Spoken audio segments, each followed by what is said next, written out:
दोस्तों नमस्कार। स्वागत है आपके अपने YouTube चैनल पे। तो दोस्तों आज की जो महत्वपूर्ण खबर है वो रीट से संबंधित खबर है। जो रीट का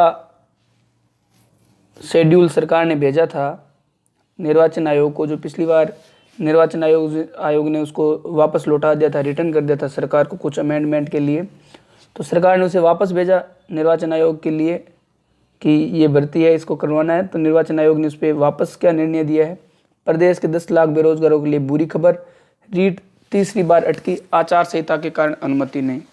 तो दोस्तों 11 दिसंबर तक राजस्थान के अंदर पंचायती राज चुनाव की आचार संहिता है और आचार संहिता होने की वजह से रीट तीसरी बार अटक गई।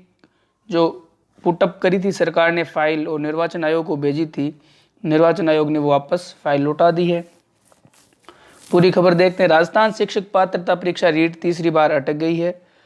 चुनाव आचार संहिता कारण राज्य निर्वाचन आयोग ने रीट की प्रक्रिया शुरू करने की अनुमति नहीं दी। तो दोस्तों चुनाव में जो है आचार संहिता लगी हुई है और आचार संहिता की वजह से जो निर्वाचन आयोग है राजस्थान के अंदर, उन्होंने जो है फॉर्म जिस फाइल को रिजेक्ट कर दिया और अनुमति नहीं दी, परमिशन नहीं दी। आयोग ने शुक्रवार को यह कहते हुए फाइल शिक्षा विभाग को लौटा दी कि 11 दिसंबर को चुनाव समाप्ति के बाद ही प्रक्रिया शुरू की जाए। तो दोस्तों जो निर्वाचन आयोग है उसने सारी प्रक्रिया को बंद कर दिया 11 दिसंबर तक, और जो फाइल है वो एजुकेशन डिपार्टमेंट को पुनः लौटा दिया। उन्होंने कहा ये जो आदर्श आचार संहिता की वजह से आप 11 दिसंबर के बाद इस प्रक्रिया को शुरू करें। इससे साफ हो गया कि नवंबर में रीट की परीक्षा शुरू नहीं होगी। तो दोस्तों जो आपकी प्रक्रिया थी नवंबर माह की वो होनी है नहीं, क्योंकि आज 28 नवंबर हो चुकी है और 2 दिन बचे हैं नवंबर के। तो नवंबर में तो आपकी जो भर्ती प्रक्रिया वो शुरू होगी नहीं। अक्टूबर में आपकी भर्ती प्रक्रिया शुरू होने की संभावना, और फरवरी में रीट का एग्ज़ाम भी नहीं होगा, क्योंकि नवंबर में भर्ती नहीं होगी तो फरवरी में एग्ज़ाम होना मुश्किल है। अगर दिसंबर में विज्ञप्ति जारी होती है तो मार्च या अप्रैल में पेपर संभव है। तो दोस्तों दिसंबर में अगर सरकार ये विज्ञप्ति जारी करती है रीट की, तो मार्च या अप्रैल में आपके पेपर होने की संभावना है। एक साल में रीट 2020 की परीक्षा तिथि तीसरी बार अटकी है। तो दोस्तों ये तीसरी बार जो है रीट भर्ती परीक्षा अटक चुकी है। पिछले साल सरकार ने रीट परीक्षा तिथि 2 अगस्त तय की, फिर तिथि बढ़ाकर 2 सितंबर कर दी गई थी। तो दोस्तों कोविड-19 से पहले जो विरोध हुआ था प्रथम श्रेणी व्याख्याता भर्ती के एग्जाम डेट्स को, उस टाइम माननीय मुख्यमंत्री मोदी ने स्वयं ट्वीट करके ये जानकारी दी थी कि जो पेपर है आपका 2 अगस्त को होगा। और फिर कोविड के दौरान फेसबुक लाइव के अंदर माननीय शिक्षा मंत्री डोटासरा साहब ने कहा था कि 2 सितंबर को एग्ज़ाम होगा, लेकिन दोनों ही बार एग्ज़ाम नहीं हुए। सरकार ने अभी तक विज्ञप्ति निकाली नहीं है और अब जो एग्ज़ाम है वो मार्च अप्रैल में होने की संभावना है। आयोग का तर्क है कि पात्रता अंकों में छूट से फंसा पेच।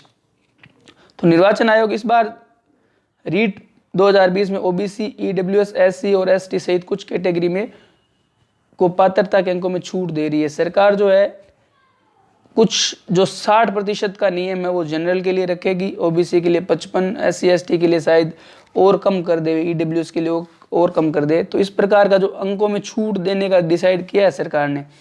इन छूट की वजह से ही ये सारी समस्याएं पैदा हो रही है, क्योंकि आयोग का कहना है कि अगर आप इस प्रकार की छूट दोगे तो इससे जो आदर्श आचार संहिता है वो प्रभावित होगी।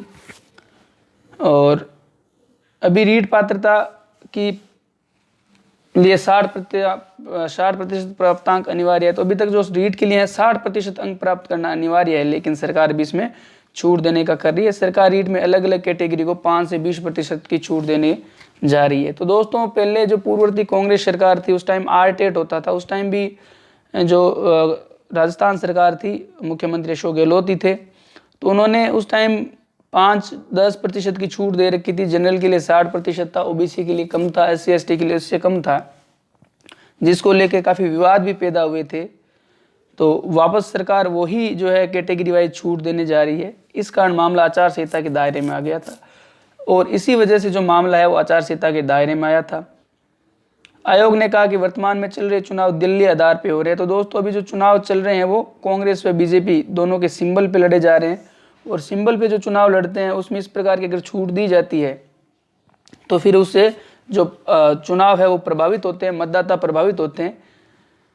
पात्रताओं में छूट से चुनाव प्रभावित होने की संभावना है, इसलिए प्रक्रिया 11 दिसंबर के बाद शुरू की जाए। तो दोस्तों इस प्रकार की जो छूट है उससे दलीय राजनीति के अंदर किसी पार्टी को बेनिफिट हो सकता है, इसलिए जो है आयोग ने, जो चुनाव आयोग है उसने स्पष्ट मना कर दिया है कि आपकी जो ये जो भर्ती प्रक्रिया है वो 11 दिसंबर के बाद शुरू की जाए।